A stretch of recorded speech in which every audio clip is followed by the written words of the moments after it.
안녕하세요. 저는 뱃속에 17주 된 태아를 키우고 있는 30대 임산부입니다. 아이가 자라나면서 점점 엄마가 되어간다는 설렘과 긴장으로 요즘 참 생각이 많은데요. 그런 제 머릿속에 쓸데없는 생각 하나를 더 쥐어주려는 시어머니 때문에 정말 스트레스가 이만저만이 아니네요. 저는 본디 태어날 때부터 살이 잘 찌는 체질로 태어났습니다. 소위 물만 마셔도 붓기가 쫙 올라오는 것이 어릴 적부터 통통하기도 통통했고, 부모님은 다 키가 작으신데도 전 또래들보다 한참이나 컸어요. 체격이 아주 남달랐던 여자아이였죠. 그런 전량에 저희 친정 어머니께서 그러시더라고요. 저는 젖을 좀 먹이면 애가 다음날 몇 배로 불어있곤 했고, 얼마나 쑥쑥 잘 크던지 커서 농구선수나 여자 역도선수같이 힘쓰는 일을 시켜야 하나 싶었다고요.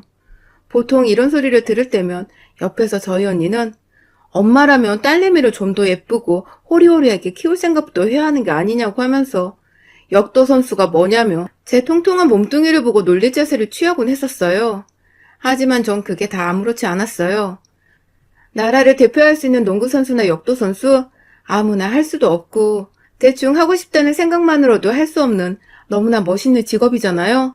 그래서 저는 체격이 커서 부끄럽고 창피하고 숨기기보다도 먼저 자진해서 엄마 말 맞다나 농구를 하는 남자애들 옆을 기웃거리고 역도 선수는 어디서 시작해야 하는 거냐고 선생님께 물어보는 등 저 혼자서 제 꿈을 키워보겠다며 그 조그만 했을 때부터 제 앞가림을 제가 하겠다며 밖을 돌아다녔어요.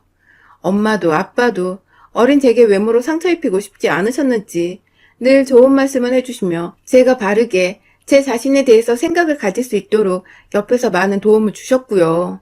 덕분에 저는 좋은 부모님 곁에서 그렇게 살다 보면 진짜 몇 년 후엔 제가 촉망받는 운동선수, 유망주 정도는 되어 있을 줄 알았어요.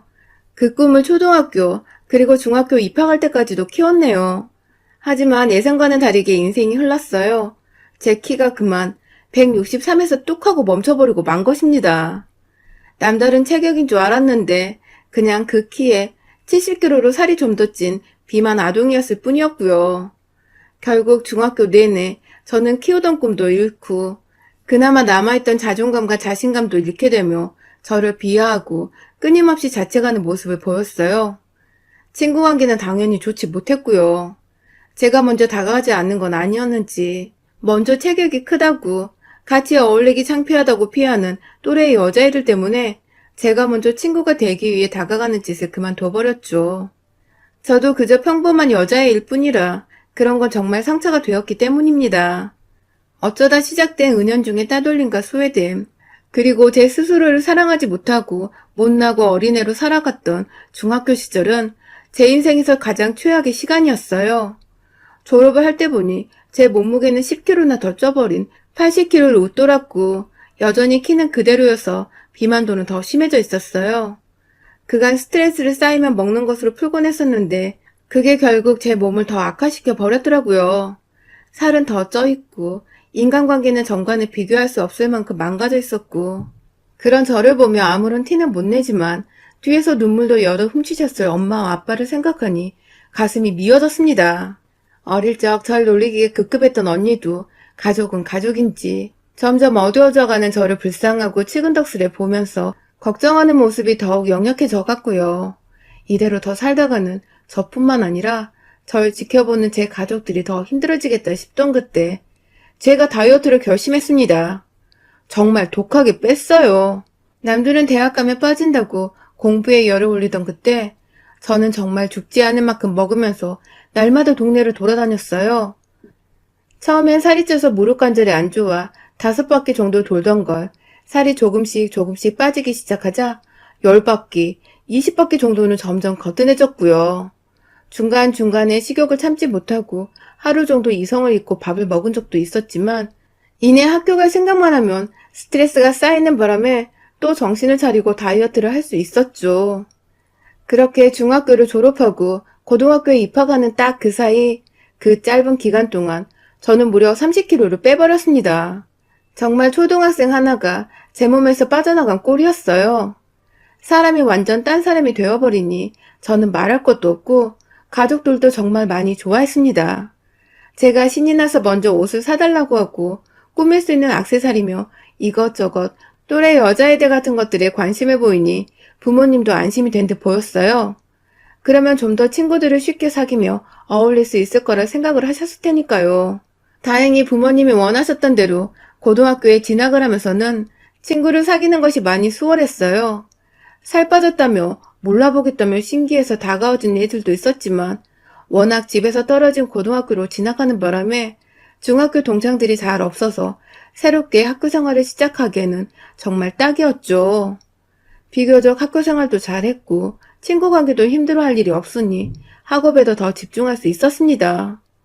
운이 좋게 공부를 잘한다는 친구들과 친해지게 되면서 덩달아 가장 뒤처져 있던 저는 친구들의 도움도 받아 겨우겨우 원하는 성적을 맞춰갈 정도로 공부하는 것에 적응을 할 수도 있었고요. 그 와중에도 다이어트에 대한 강박은 늘 가지고 있었어요. 제가 매일같이 울면서 힘들게 살을 뺐던 거라서 다시 살찔까봐 생기는 걱정에 대한 강박증도 컸었지만 정말 지독하게도 식단 관리를 3년 더 이어가며 고등학교를 졸업하던 때에는 오히려 40대 중반의 몸무게를 더 빼서는 완전히 말라빠진 몸매를 가지게 되었고요. 그렇게 대학을 가서도 직장을 다니게 되어서도 저는 한결같이 40kg대의 몸무게를 유지했습니다. 술을 못 마시기도 하는 체질이라 다행히 술을 마시거나 안주를 먹으며 살찌울 일이 성인이 되어서도 일어나지 않았고요. 알바를 하면 그 돈을 모아다가 그 시절 지금보다 곱절로 비쌌던 1:1 요가를 20대 초부터 시작했고 헬스를 하면서 정말 열심히 운동도 하고 다녔죠. 주변에 제 과거를 모르는 또래 동성 친구들은 늘 관리를 잘하는 친구라며 절 동경했고 이성 친구들 중에서는 대시를 해오는 애들도 꽤 많았었어요. 매번 살을 뺀다고 어릴 적부터 관리를 해오던 터라 몸매도 좋고 또 살처지는 거 방지하겠다고 피부 관리도 열심히 했더니 성인이 되어서는 피부도 번지를 했었거든요. 뭔가 제 인생이 살을 쪘었기 때문에 우울했던 것이었고 살을 뺐기 때문에 이제라도 내가 갖출 수 있었던 행복을 되찾은 것만 같은 기분이었습니다. 외모 때문에 인생에 희극이 갈린 것 같아서 화도 나고 울컥도 했었는데 결국 그런 저마저도 외모가 살아가면서 참 중요한 것이란 걸 차츰 알아가기 시작하고 있어서 제 울컥한 마음을 누구에게도 탓할 수도 없었죠. 그렇게 매일같이 같은 일상을 반복하면서 살다가 20대 후반에 지금의 남편을 처음 만났어요. 남편은 제가 다니는 헬스장에서 함께 운동을 하던 회원이었는데 매일같이 저만큼이나 운동에 빠져 살던 사람이었죠. 금요일 퇴근 후건 휴일이건 헬스장 사람들이 놀러 갔는지 텅텅 비어있을 때마다 유일하게 헬스장에서 땀을 빼고 있던 몇 안 되는 회원이었던 저희는 그렇게 자연스레 서로의 존재를 톡톡히 알았고 서로 운동만 하다가 트레이너 선생님과 셋이서 자연스레 부딪히고 말도 몇 마디 서로 건네보다 결국 남편이 먼저 운동 후 가벼운 커피 한 잔을 권하며 첫 데이트를 하게 되었습니다. 너무너무 제 맘에 쏙 드는 사람이었어요. 운동하는 것을 좋아하고 술도 잘 안 마시고 또 제가 운동하는 것을 존중해주고 시간을 배려해줄 줄 아는 사람이었으니까요. 연애 초반에는 어찌 남자와 데이트를 해야 할지 몰라서 정말 감도 안 왔는데 먼저 제가 운동을 하는 걸 알고서는 헬스장에서 자주 만나자고 해주고 밤늦게는 살찐다고 가벼운 커피 한 잔 말고는 뭘 먹자 불러내주지도 않고 절 딱 봐도 어떤 사람인지 파악이 되는 건지 제가 살고 있던 생활 패턴에 맞게 데이트를 하자고 늘 이끌어주던 남편이 너무너무 고마웠습니다. 그렇게 운동에 미쳐 살던 신세대 커플 같은 저희는 30을 넘기고 연애한 지 3년차 되던 올해에 결혼을 했습니다. 이보다 더 잘 맞을 수 없다며 생활 패턴도 비슷하고 취미생활도 운동 하나로 비슷한 저희가 다른 짝을 찾을 이유가 있겠냐며 쿨하게 프로포즈를 하는 남편을 저도 거절할 이유가 전혀 없었죠. 그렇게 저희는 결혼을 하고 나서 각자의 직장 가운데에 자리를 잡은 동네에 신혼집을 차리고 신혼생활을 시작했는데요. 결혼생활을 시작하고 나니 남편의 단점은 아니었지만 이 생활 자체의 단점이 하나도 보였어요. 일단 하나는 저희는 정말 죽어라 운동만 하는 커플이었다는 것입니다. 저도 사람인지라 아무리 살 빼는 게 중요하고 운동하는 게 좋다지만 가끔은 쉬어주는 시간을 가지기도 했거든요.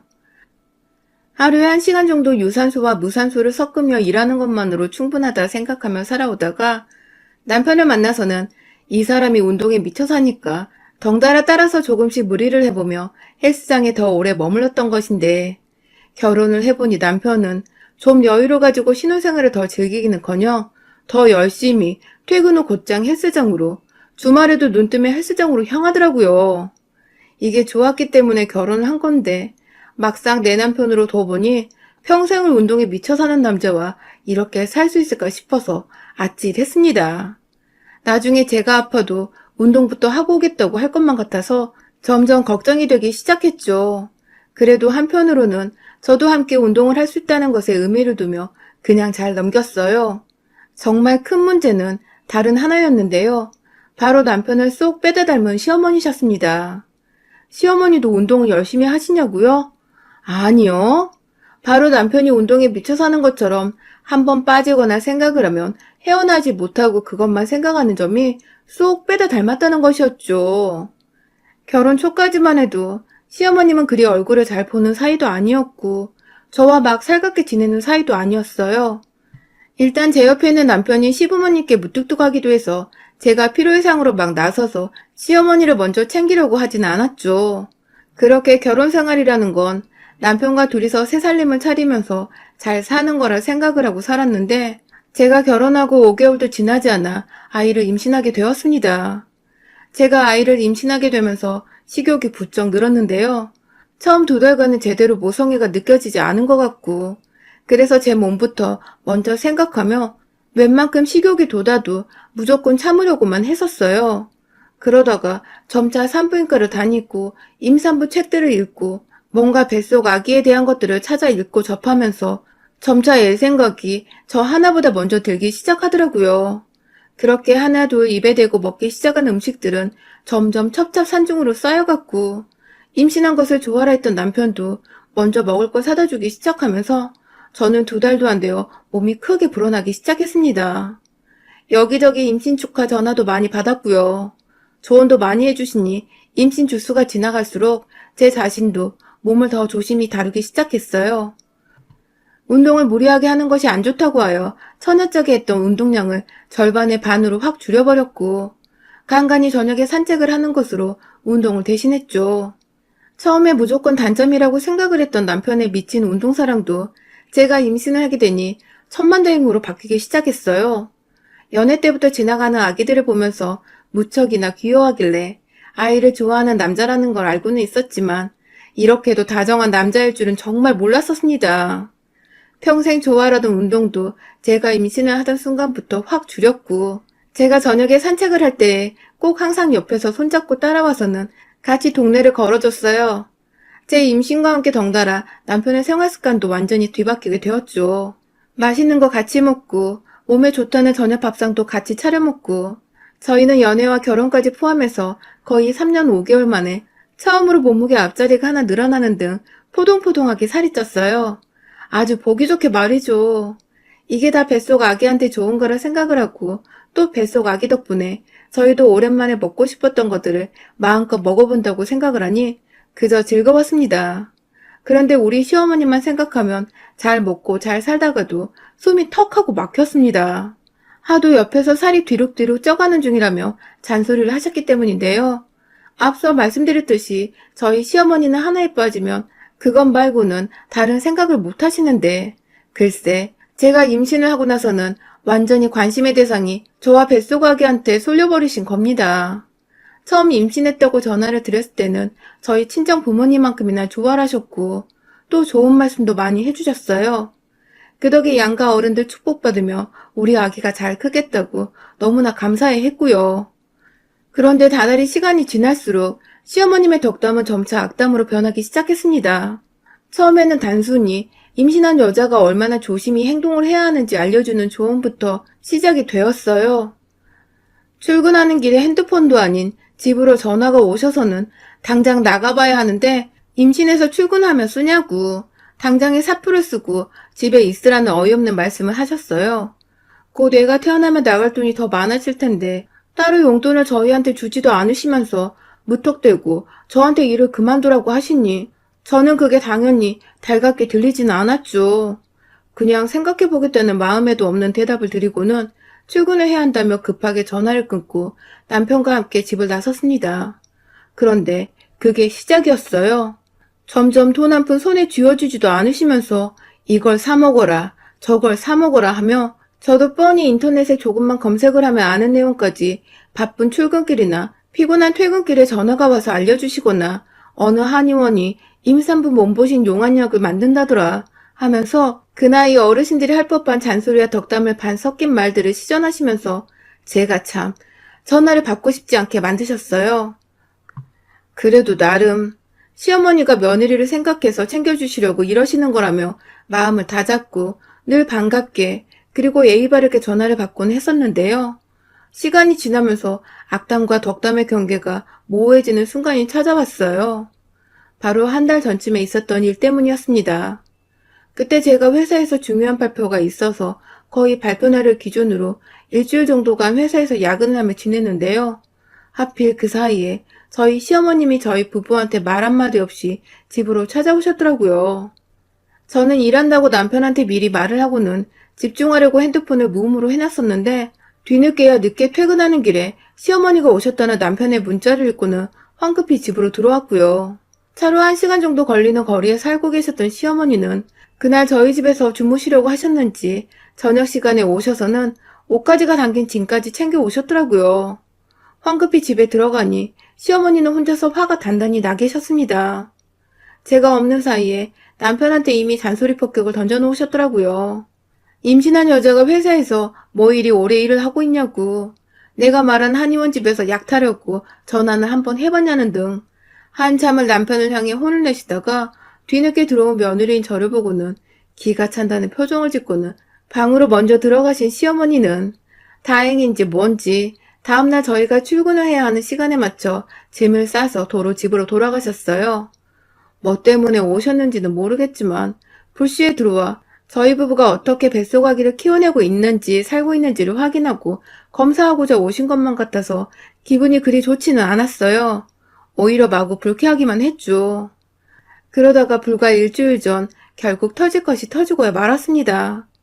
임신한 며느리를 제대로 교육시켜야겠다는 것에 확 꽂히신 건지 우리 시어머니는 집에 오셨던 그날부터 쭉 매일같이 저한테 문자로 뭘 먹었는지 혹은 무슨 운동을 오늘은 했는지 하나하나 물어보시고 상담을 받으라 하셨어요. 의사가 아닌 본인한테 말입니다. 자식이라고는 남편과 그 밑에 도련님 이렇게 딱 돌 키워내신 분께서 마치 옛날 적 자식을 7, 8명은 낳은 여자들인 것 마냥 전문가 행세를 하시는 저희 시어머님은 자신은 남들이 잘 못 낳는 아들을 둘이나 낳은 여자라며 말끝마다 자신을 따라야 한다는 헛소리와 함께 제게 이렇군 저렇군 잔소리를 시전하셨죠. 그러다 결국 또다시 말도 없이 퇴근하고 나니 집에 거의 다 도착을 했다며 저희 집을 찾아오셨는데 들어오자마자 멋대로 제 배를 두 손으로 확 만지시더라고요. 아무리 임산부라지만 제 배를 함부로 만지는 건 저도 기분이 나쁘거든요. 그런데 시어머니는 그 흔한 양에도 구하지 않고 무턱대고 제 배를 턱 하고 만지더니 애가 잘 자라는 것 같지 않다며 그렇게 일하고 약도 안 지어먹고 살다간 애 금방 죽는다며 감히 해서는 안 될 악담을 임산부인 제 앞에서 하셨어요.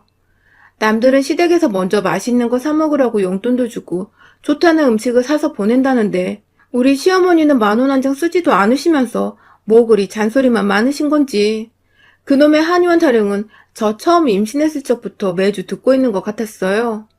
이렇게까지 제가 안 사먹고 있으면 먼저 사줄 법도 한데 여전히 돈 한 푼은 안 쓰고 계시고 그 와중에 며느리가 건강은 했으면 좋겠고 아이 하나 가진 게 이 정도로 별날 일인가 싶어서 애가 죽는다는 헛소리를 들었는데도 겨우 마음을 안정시키며 참고 있었는데 아니 글쎄 이제 겨우 퇴근해서 어머님 인사드린다고 내내 서있던 저한테 저녁밥은 늘 이렇게 안 차려 먹는 거냐며 냉장고를 이리저리 뒤지고는 저한테 밥 타령을 하시는 게 아니겠어요? 저번에 집에 왔을 때도 너 야근한다고 집에 늦게 들어와 식탁에 밥상에 안 차려있지 않았냐. 그런데 오늘은 뭐 때문에 식탁이 텅텅 비어있냐며 굳이 그 시끌벅적한 목소리로 큰 소리를 내며 냉장고를 퍽퍽 닫았다 열고 저와 남편을 번갈아 쳐다보며 비어져 있는 식탁을 가리키며 밥을 차려 먹으라고 하는데 그 소리는 꼭 자기 밥을 차려달란 소리 같았습니다. 임산부 며느리 걱정되어 한의원 약타령 하시기 전에 그냥 돈을 주시던가 아니면 대신 사주시던가 아니면 그냥 우리를 내버려 두시던가 하시는 게 좋을 것 같았어요. 그래서 저도 모르게 너무 힘들고 스트레스가 쌓여서 어머님, 저희가 아침이면 저녁이면 잘 알아서 챙겨 먹겠다고 말씀을 드렸습니다. 제가 임신하고 먹고 싶은 게 많아서 나름 남편과는 잘 챙겨 먹으면 살도 전보다 많이 쪘다고 걱정하지 마시라며 얘기를 했어요. 그런데 달래는 저와는 달리 시어머니는 오히려 제 말 어딘가에서 열이 받으셨는지 임산부 앞에서 쩌렁쩌렁하게 목소리를 높여 혼을 내셨습니다. 기껏 시어머니가 집까지 찾아와 말을 하면 귓구멍으로 듣는 신용이라도 하라며 친정에서 뭘 보고 자랐길래 애가 이리 멍청하고 예의가 없냐며 갑자기 저희 친정을 거들먹거리며 절 비하하기 시작하셨어요. 그러니까 어머님 말씀으로는 제가 그간 어머님 말을 꾸준히 무시를 했다는 것인데 전 그간 출근길에도 어머님 전화인 거 뻔히 알면서 무시 못하고 다 받았고 집에 무턱대고 찾아왔을 때에도 일하고 오느라 힘들어 죽을 뻔했지만 티 안 내고 하시는 말씀 다 받아듣고 있었거든요. 그런데 살다 제가 살쪄서 뚱해 보인다는 소리는 들어봤어도 임신하고 다 큰 마당에 멍청하다는 소리는 또 처음 들어보네요. 그것도 저희 친정을 욕보이면서 말입니다. 그런데 제가 순간 너무 빡쳐버렸습니다. 아시다시피 임산부라 조울증같이 감정 컨트롤이 잘 안 되는 거 정말 겨우겨우 참고 살고 있었는데 정말 그 순간만큼은 남편이고 뭐고 시어머니의 얼굴과 기분 나쁜 그 목소리를 정말 더 이상 듣고 싶지 않았어요. 제가 임신하고 남편과 같이 먹고 싶은 걸 많이 먹고 싶었지만 그만큼 또 소화가 안 돼서 속이 더부룩한 경우도 많았거든요. 임산부한테는 소화불량에 오미자차가 좋다고 해서 거의 임신하면 이걸 남편과 둘이서 같이 달고 살았는데 그때도 마침 제가 손바닥만한 머그컵에다가 오미자차를 따라 부어 놨었거든요. 시어머니 잔소리 듣다가 다 식어가고 있던 오미자차를 보는 순간 제 머릿속 김도 완전히 다 빠져나가는 기분이었어요. 차 마시면 편히 좀 쉬려다 시어머니 하나로 기분도 잡치고 악담도 들었다 생각을 하니 감정 주체가 안 되어 오미자차 든 머그컵을 그냥 확 시어머니 얼굴을 향해 퍼부었어요. 어릴 적 나름 운동선수를 꿈꾸며 살았던 제겐 비록 살만 빠졌을 뿐 기본적인 힘이 남아있었거든요. 진짜 있는 힘껏 컵잔을 쥐고서 차를 들이보니 물살이 어찌나 셌던지 시어머니 얼굴에서 퍽 하고 주먹에 맞은 듯한 소리가 났습니다. 시어머니는 졸지에 며느리한테서 물세례를 받고는 어안이 벙벙해 미친년이라 소리를 꽥꽥 지르셨고 저는 그런 어머니가 더 이상 보고 싶지 않아서 한 대 더 맞고 싶으시면 여기 딱 기다리라며 이번에 목마를 때 마시려고 물병에 담아놓은 오미자차 1리터 용량을 냉장고에서 꺼내들었어요. 시어머니한테 들이부으려고 위에 닫혀있던 뚜껑을 열고 확 시어머니한테 가려고 팔을 들어올리는 그 순간 시어머니가 엄마야! 하며 남편을 붙잡고 뒤에 숨어있다가 한참을 미쳤다고 잔뜩 쫄아서 말리라고 남편을 설득하다 결국 본인 입으로 먼저 미안하다고 아무 말도 이젠 안 하겠다며 오두방정을 떨며 사과를 하시더군요. 그러다가 제가 하도 손에서 물병을 놓지 않고 있으니 혼자 방방 뛰다가 남편이 말리러 온 사이에 자기 가방도 미처 챙기지 못하고 혼자 문 밖으로 주랭랑을 치셨고요. 그렇게 집 나가서 연락이 없으신 지 벌써 일주일째입니다. 어찌나 깜깜무소식인지 우스갯소리로 그날 분명 누군가 제 손에 던져진 제 오미자차로 요란하게 싸다구를 맞았던 것 같은데 그게 꿈인지 현실이었는지도 헷갈리더라고요.